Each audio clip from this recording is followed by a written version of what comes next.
We'll see how this records. All right, then we'll listen to it later. Fun times.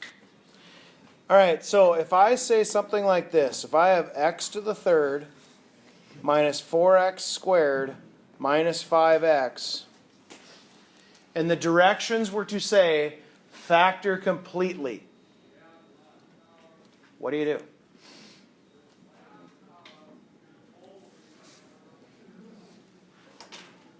What's the first thing that should happen?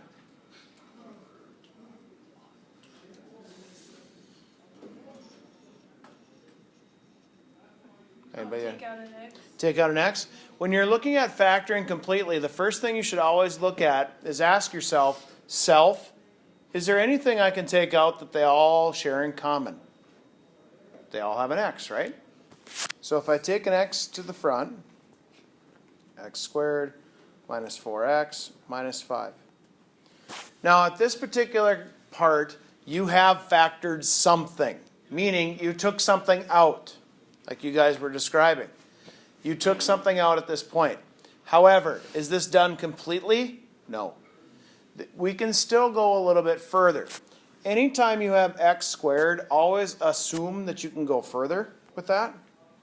So it's x, and then in parentheses like that, we'll try to see if it can go further. What times what gives me x squared? X and x. What times what gives me negative 5, but adds up to be negative 4?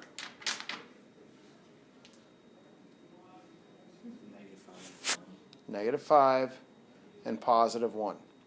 Now, if I were to try to remultiply that all back out, if I FOILed the back 2 and then multiplied it by x, would I get what I started with? Yeah. This is what we're doing today. We are factoring completely. Okay, that's a factoring completely problem. Is there anything else that I could take out or go further with? No. So this is your final answer right down there. What do you think? Not too bad. Have you done factoring completely before?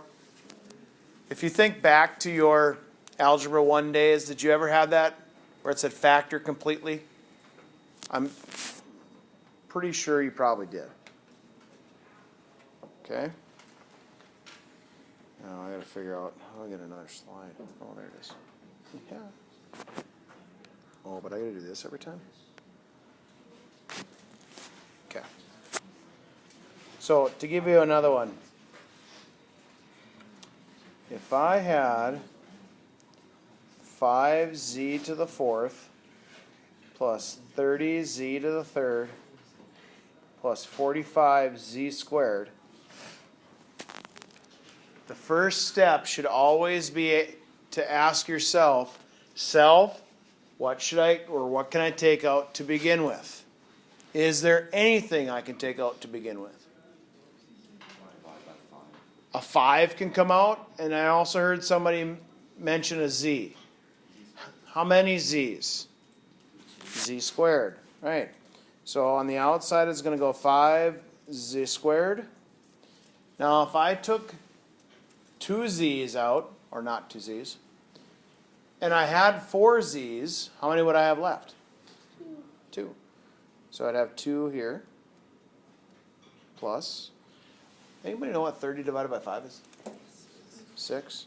And if I had 3 z's and I took 2 z's out, what would I have left? Just z, 1 z, like some of you are wearing today. Then 45 divided by 5 is how much? 9. Not German for no. And then if I took z squared out, do I have any left? At this point, you have factored something. Now let's see if we can go further.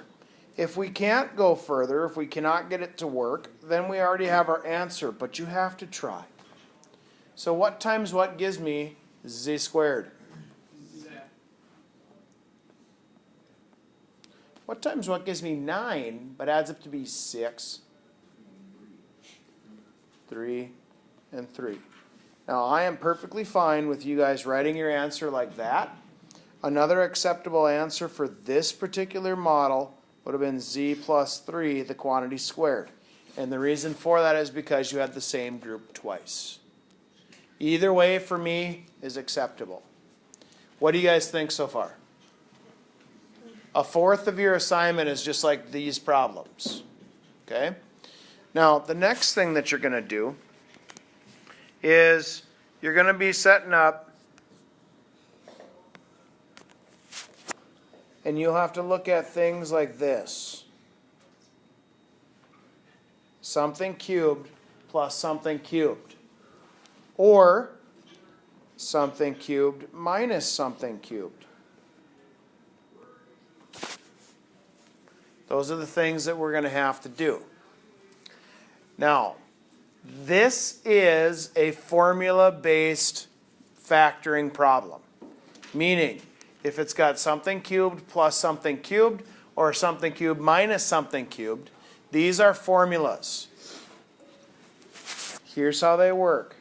The first one is a plus b in parentheses, and then a squared minus a times b plus b squared. What the a is the first term, and what the b is the second term. That's what I'm referring to when I say a and b. Then the bottom one would be a minus b, and a squared plus ab plus b squared. So now that I gave you the two formulas, one of them is known as the sum of perfect cubes, and the other one is known as the difference of perfect cubes. Which one's which? Top one sum. Top one sum. How did you know? Because of the addition sign. It's that easy. Okay? Now, what I want you to do in your groups for about 10 seconds, shouldn't take much longer than that, look at the two formulas and tell each other how they are the same and how they are different. Okay? So what do you notice about them? How are they the same and how are they different? And you got, I'll give you 15 seconds. On your mark, get set, go. The bottom one has a squared plus ab and the top has a squared minus ab.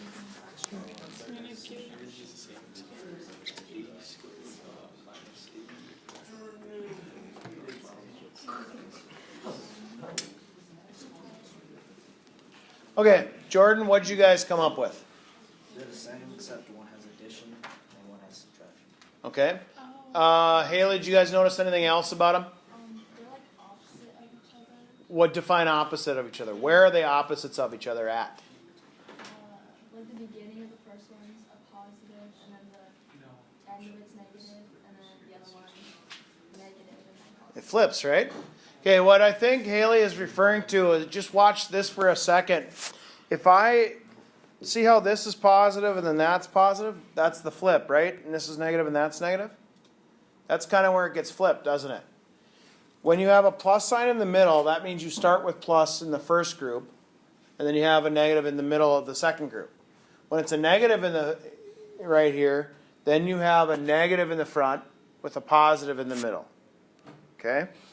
So just so that you guys are aware of it, that's what happens with that is we just switch the signs. Okay? Now I'm going to give you an actual problem that this is how it works. One of the things before it works is we got to talk about what does it mean to be cubed. What's 1 cubed? 1. What's 2 cubed? 8. 2 times 2 is 4 times 2 is 8. What's 3 cubed? 27. 3 times 3 is 9. 9 times 3 is 27. What's 4 cubed? 64. 4 times 4 is 16. 16 times 4 is 64. What's 5 cubed? 125. What's 6 cubed? Time for a calculator. No, 216. I'll help you out. What's 10 cubed? 1,000. The reason why I went through 1 through 6 and the 10th one is not because the other ones aren't important. It's because those are the ones that show up all the time. This author is no different than my college textbook author. They reuse the same numbers every single time. Okay? Those are the numbers that we predominantly see with these types of problems. Here's how it's going to look. If I said x cubed plus 125, the first thing that I look at when I'm doing that problem is, first and foremost, is there anything I can take out to begin with between x cubed and 125? No. Then the second thing that I see on there is, if I see a cube, that automatically triggers, maybe it's one of these formulas. Now, is it a plus sign in between it or a minus sign in between it? So that's why I put it up with the plus one. Now, the other thing that I also need to know from you guys is, what number cubed equals 125? 5. So instead of writing it the way it is, I will write it as x cubed plus 5 cubed. So looking at my new problem, I have x cubed plus 5 cubed here, and this has a plus b. What thing is in the a position for my new problem? X. What thing is in the b position for my new problem? 5. I am going to put x wherever there is an a, and I'm going to put a 5 wherever there is a b. Do not put 125 in for b, because then you're saying 125 times 125 times 125 is 125. No. That's a lot bigger than that. So be careful. So what would be in the first set of parentheses if it was a plus b? X plus, not squared yet, 5. In the second set of parentheses, I would start with x squared minus, you don't even have to worry about the signs. The signs are going to be like that every time. It's always going to be an adding in the first one, and it's always going to be a minus here when it's the sum of perfect cubes. Now, what is a times b, or in this case, x times 5? 5x plus, and then what's b squared? 25. And then you are done. That cannot go any further. So when you're dealing with the perfect cubes, as soon as you get it into that format, it's done. Okay? Nothing more to do for that problem. Now, if I gave you something like this, we'll put it in, we'll go orange today since orange is, it's Halloween. Let's go 64 x cubed minus 27. The first thing I'm going to look at is there anything I can take out of both terms?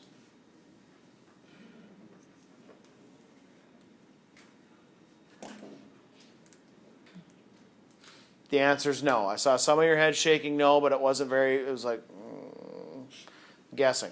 But there's nothing that 64 and 27 can both go into. I can't divide it by the same number or anything like that. I can't take x's out. Now, the dead giveaway for me is the fact that it's got x to the third. So as soon as I see x to the third, I'm automatically thinking it's got to be one of the cube formulas. So before I'm going to do this, I'm going to rewrite this just a little bit. What number cubed equals 64? 4.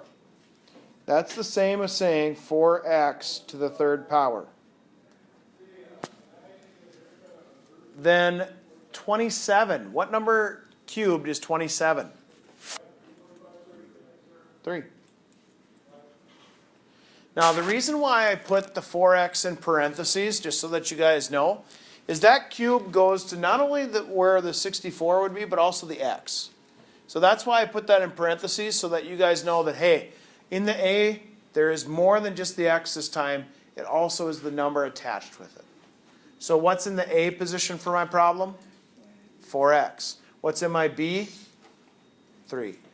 So now if I follow the same format, what's in the A position again?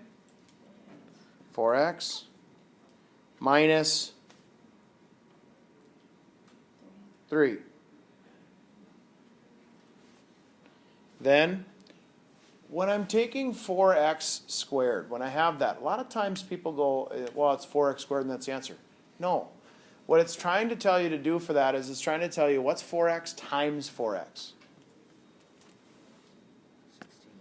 16x squared. Good. Plus, now, what's 4x, or A, times B, which is 3? What's 4x times 3? 12x. Good. Plus, and the last part is, what is 3 squared? 9. And you're done.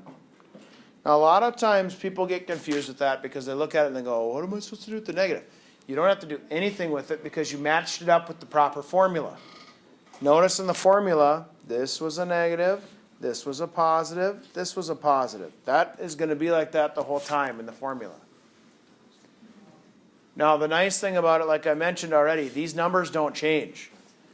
1 cubed is 1, 2 cubed is 8, 3 cubed is 27, 4 cubed is 64, 5 cubed is 125, and so on. Those are the numbers that you look for. What do you guys think about the cube formulas? Then the next type that you'll see is you'll see something like this. Z to the third plus 5z squared minus 4z minus 20. And it's going to say factor completely. Just so that you guys know, every section I give you today will always say factor completely. Okay? What's so different about this one as compared to the other 3 that we've done, or 4 that we've done so far? It has one without a sign in it. How many is there? 4. Okay, so think about that here in just a second. The first thing I'm always going to ask you is there anything I can take out to begin with? There is nothing I can take out of all 4 terms. But as soon as you say 4 terms, then we do a technique called grouping. Have you ever thought about groups before? How about earlier today when I asked you guys to, in your groups, discuss this or that? Right? I strategically put you in groups for that reason. I'm going to do the group thing here too, which means I want you to look at the first 2, then I want you to look at the last 2. So if I use my internal camera lens, your eyes that is, on the first 2 things, is there anything they share in common? If I take out a z squared, what do I have left? Good. Z plus 5. Now, I'm going to put that one on the back burner for a second. Let it simmer. On the second group, the negative 4z minus 20, is there anything I can take out of that? If I take a negative 4 out, what do I have left?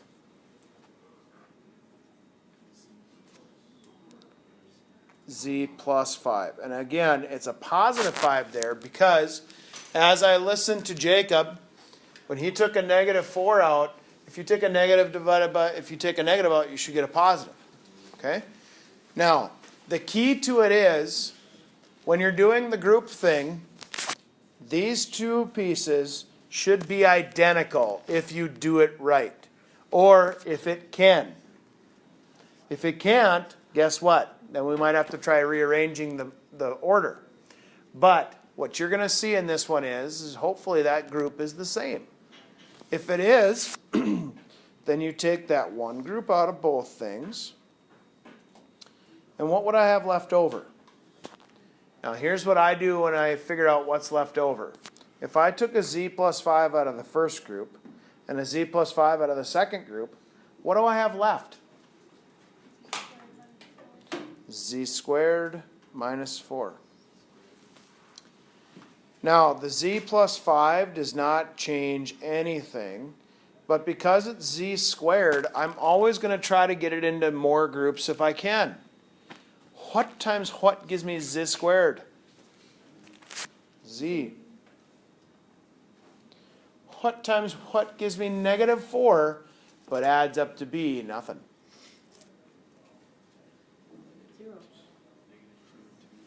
Negative 2 and positive 2. It has to multiply together to give you a negative 4, goofball. Okay? What? How did you get like z plus 5 and z squared plus 4? How did I get that? Okay, when I took a z squared out of this first group, I had z plus 5 left over. Right? If I took a negative 4 out of this group, I also had z plus 5. This is the front group, this is the back group, correct?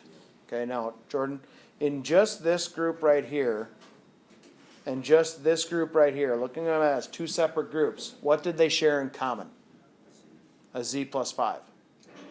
So I took this out of both of them and put it out there. It's like asking, what did they share in common? They share a z plus 5, so that goes outside.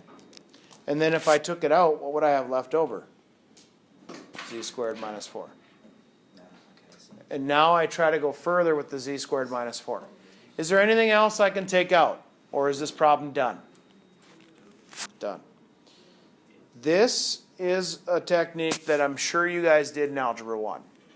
You may or may not have forgotten it. You did it, or should have. At least once. Do you want me to do another grouping? Yes. Okay, I heard yes before I heard no.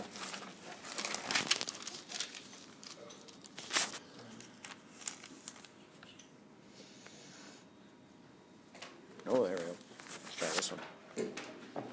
So x to the third minus 2x squared minus 9x plus 18. Again, it's going to say factor completely. Is there anything, Mr. Waldo, that I can take out of all four terms to begin with? Does all of them have x? No. No. So can I take out an x out?